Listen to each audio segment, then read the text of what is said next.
भी दर्द से चिल्ला ही रहा था। लिन है ने तुरंत लियो जिन्यू का हाथ पकड़ा और उसे लेकर भाग गया। आसपास खड़े लोग कुछ तो बेपरवाह थे, कुछ समझ ही नहीं पाए क्या हुआ। जब तक बोल्डी कियांग ने पागलों की तरह चिल्लाना शुरू नहीं किया, क्या तुम सब अंधे हो गए हो? जल्दी पीछे भागो। क्या बेवकूफों की तरह खड़े हो? तब कहीं जाकर उसके गंडन को होश आया। वो तुरंत उछल पड़े, हथियार उठाए और उनके पीछे भाग लिए। उसने खुद भी अपनी बड़ी तलवार निकाल ली थी। उसकी आंखों में खून उतर आया था। साफ लग रहा था कि उसने अब जान लेने की कसम खा ली है। लियो लायन और उसके साथी बस चुपचाप दुआ कर रहे थे कि कहीं वो लोग उन्हें लिन है का दोस्त ना पहचान लें, वरना उनके लिए जिंदा वापस लौटना मुश्किल हो जाता। इस वक्त तक लिन है लियो जिन्यू को लेकर काफी दूर निकल चुका था, मगर उसने हाई हील्स पहनी हुई थी, इसलिए अब उसकी रफ्तार बढ़ना नामुमकिन था। बोल्डी कियांग और उसके गुंडे उनका पीछा नहीं छोड़ रहे थे। उसके हाथ में तलवार पागलों की तरह घूम रही थी। वो इतना करीब आ गया था कि लियो जिन्यू के बालों का एक छोटा सा गुच्छा टकराट गया। लिन है ने अपने दांत पीस लिए। वो जानता था कि हालात उनके खिलाफ थे। लियो जिन्यू तेज भाग नहीं पा रही थी और लिन है के पास उसे रोककर उसके जूते उतारने का वक्त भी नहीं था।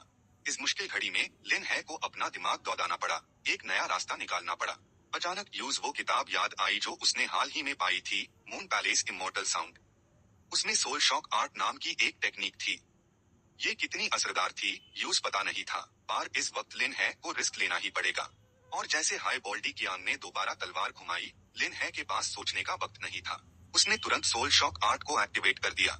ये मूव करने का अंदाज थोड़ा अजीब जरूर था, पर इसका असर हैरन कर डीन वाला था। बोल्डी कियांग 10 से ज्यादा मीटर पीछे जा गिरा और आसपास के गुंडे भी एक एक करके जमीन पर आ गए। उनकी आंखों में हैरानी थी, वो अभी तक समझ ही नहीं पाए थे कि उनके साथ क्या हुआ। जैसे ही उस वार का असर खत्म हुआ, सब जमीन पर बिखरे पड़े थे। उन सब में सबसे बुरा हाल बोल्डी कियांग का था। उसका सर सीधा जमीन में धंसा हुआ था। लिन है और वक्त बर्बाद नहीं करना चाहता था। उसने झट से लियो जिन्यू से माफी मांगी और यूज प्रिंसेस स्टाइल में अपनी बाहों में उठा लिया। ऐसे में उनकी रफ्तार काफी बढ़ गई। थोड़ी देर में वो दोनों जियांगनन यूनिवर्सिटी के गेट पार वापस आ गए। जब कंफर्म हो गया कि वो गुंडे अब पीछा नहीं कर रहे हैं, तब लिन है ने धीरे से उस हसीना को नीचे उतरा। आज जो भी हुआ शुक्रिया, लियो जिन्यू ने आंसू पोंछते हुए कहा। उसके इस मासूम और प्यारे अंदाज को देखकर लिन है के गाल एकदम लाल हो गए। उसने शर्म से अपना सर खुजलाया और थोड़ी हंसी दबाते हुए बोला, अरे ये तो बस छोटी सी बात थी। नीडी की मदद करना और इंसाफ के लिए खड़े होना, ये तो मेरा फर्ज है ना। लियो जिन्यू ने हामी भरी, कहते हुए कि अब बहुत रात हो गई है, यूज जाना होगा और ये कपड़े वो कल धोकर वापस देगी। जैसे ही वो मुड़ने लगी, लिन है कुछ समझ ही नहीं पाया, पर वो लड़की अचानक करीब आई, उसके गाल पर एक किस किया और पलटकर भाग गई। उस हसीना की इस अचानक हरकत से लिन है का दिमाग जैसे फट गया था। उसकी दिल की धड़कन तेज हो गई और वैन टिंग नाम की उस जालिम लड़की के बारे में उसके सारे ख्याल पाल भर में उसने पीछे छोड़ दिए। खतरे से निकलने के बाद लियो लायन लिन है के पीछे पड़ा था, पूछ रहा था कि वो कल रात कैसे भाग गया। पर ये राज उसके फोन से जुड़ा था, इसलिए जितना भी लियो लायन ने उसे पकड़ा, लिन है ने अपने होंठ सी लिए और कुछ नहीं बताया। जैसे ही दोनों क्लासरूम में घुसे, उन्होंने एक घिनौना नजारा देखा। झाओ ले और वैन टिंग खुले आम क्लास में चिपके ह्यूदा, जैसे उन्हें किसी की परवाह ही ना हो। अगर कोई कहे कि लिन है को गुस्सा नहीं आया, तो वो झूठ होगा। वो वैन टिंग के साथ इतने टाइम से था, उसका चमचा बन के रहता था, पर हाथ तक नहीं पकड़ा। और ये झाओ ले सिर्फ थोड़ा पैसा क्या मिला, आते ही वो उसे सबके सामने फ्लॉन्ट कर रही है और हर तरह की बेशर्मी दिखा रही है। लिन है ने अपना चेहरा दूसरी तरफ घुमा लिया, सोचा आंख उछल तो दिल उछल। वो चुपचाप अपनी सीट पर बैठ गया, खुद को शांत करने की कोशिश की। कम से कम वो उनके सामने कमजोर नहीं दिखना चाहता था और ना ही किसी को ये दिखाना चाहता था कि वो अंदर से टूट रहा है। मगर शांति मिलना कहाँ किस्मत में लिखा था। जैसे ही झाओ ले ने लिन है को देखा, उसके चेहरे पर नाखुशी आ गई और वो जानबूझकर ऊंची आवाज में बोला, आरी टिंग टिंग, ये तुम्हारा बॉयफ्रेंड नहीं है क्या? सिर्फ एक्स बॉयफ्रेंड। वैन टिंग ने तुरंत उसकी बात ठीक की। उसकी आवाज में ये साफ दिख रहा था कि लिन है सिर्फ एक कंगाल है और वो उसे कब का छोड़ चुकी थी। अब उसके दिल में सिर्फ झाओ ले था। झाओ ले जोर से हंसने लगा और टॉन्ट करते हुए बोला, बिल्कुल सही, ये तो पूरा कंगाल है। इसके सारे कपड़े सस्ते ठेले वालों के हैं, इसकी तरफ तो एक सुवर्णी भी नहीं देखेगी। लिन है ने शांति से जवाब दिया, एक सुवर्णी का मुझे पसंद ना करना नॉर्मल है, क्योंकि उसे तो सिर्फ तुम पसंद हो। ये सुनते ही झाओ ले अभी अपनी जीत का जश्न मना भी नहीं पाया था कि वो वही जम गया और उसे एहसास हुआ कि उस पर ही बलात्कार किया गया है। उसके चेहरे पर एक शॉक्ड सा एक्सप्रेशन आ गया। पूरी क्लास जोर से हंस पड़ी। झाओ ले गुस्से से दांत पीसने लगा। पर लिन है की गरीबी के अलावा उसके पास और कोई ताना मरने के लिए कुछ नहीं था। जब वो और बहस करने ही वाला था, तभी अलजेब्रा के टीचर क्लास में आ गए। लंबी और बोरिंग क्लास शुरू हो गई और थोड़ी देर में ही लिन है को जोरदार जमाइयां आने लगी। उसने छुपके से अपना फोन निकला। यूज अब भी लग रहा था जैसे कल रात जो कुछ हुआ वो सब एक सपना हो। वो ट्रेडिंग चैट ग्रुप आज भी पूरा गर्म था। मोली है ने ग्रुप में मैसेज भेजा, छोटे है को ट्रेन करो, अपने बच्चे के लिए एक टैलेंट रजिस्टर करवाओ, फोन 20 टू बी पार। उसके नीचे 7 पगोडा हेवनली किंग का मैसेज था। मेरे बेटे ने हेवनली कोर्ट के मोस्ट ब्यूटीफुल चाइल्ड कंपटीशन में हिस्सा लिया है, सबसे रिक्वेस्ट है कि यूज वोट करें। फिर चंगी का मैसेज था, मेरे दोस्त की एक छोटी सी हेल्प कर दूं। मैसेजेस की लाइन लग गई थी। टैशन लाओजून को आखिर बोलना पड़ा, ये ट्रेडिंग काउंटर है, एडवर्टाइजमेंट डालने की जगह नहीं। आज लिन है और हिम्मती हो गया था। उसने एक लाइन टाइप की, टैशन लाओजून सीधा रेड पैकेट से सॉल्व करो ना, इतनी बक बक मैट करो। उसने सोचा भी नहीं था कि उसे सच में एक रेड पैकेट मिलेगा, पर इस बार ये मेरिट पॉइंट्स नहीं थे, बल्कि एक चीज थी जिसका नाम था इवेजन पिल।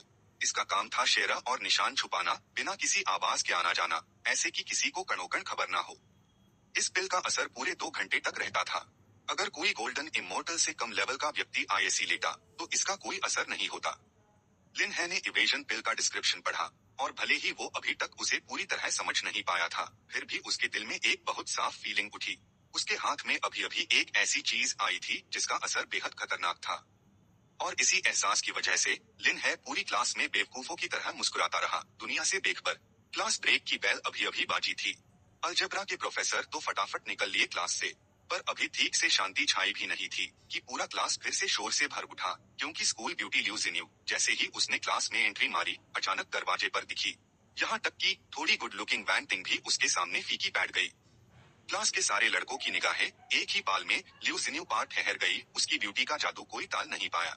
झाओ ले भी भला कैसे भाग सकता था। और ये देखकर वैन टिंग के दिल में तो नफरत और जलन दोनों उमड़ पड़े। ल्यू जिन्यू वो कैंपस की गॉडेस है। उसका प्यारा चेहरा, परफेक्ट फिगर और उसकी मीठी दिलकश आवाज, भला कौन उस पे फिदा ना हो। झाओ ले तो उस पर कब से फिदा था। जब उसने देखा कि ल्यू जिन्यू क्लास में खादी है और उसकी निगाहें चरन तरफ घूम रही है, जैसे किसी को ढूंढ रही हो, उसने तुरंत यकीन कर लिया कि वो उसी को ढूंढ रही है।